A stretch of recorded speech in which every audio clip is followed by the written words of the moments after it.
Hello dear subscribers, today I will show you how you can easily fix this error. So here you can see that I doesn't have access to internet, so how I can fix it.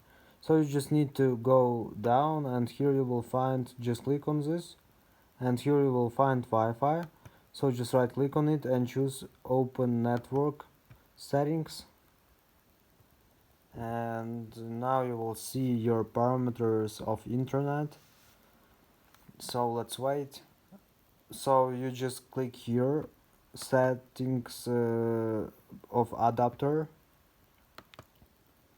So just choose settings of adapter, and here you will find your Wi-Fi. Choose your Wi-Fi, right click on it and choose disabled.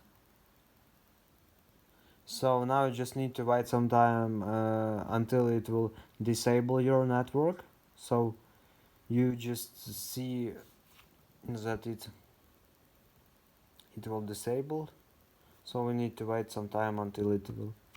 So here you can see that it's successfully disabled. For turning it on, we just need to click 2 times on it, or right click and choose enable. So here you can see that it's successfully enabled. So let's go back to our browser and just reload our page. So here you can see that everything works. So thanks for watching, have a nice day, subscribe to my channel, click like, and goodbye.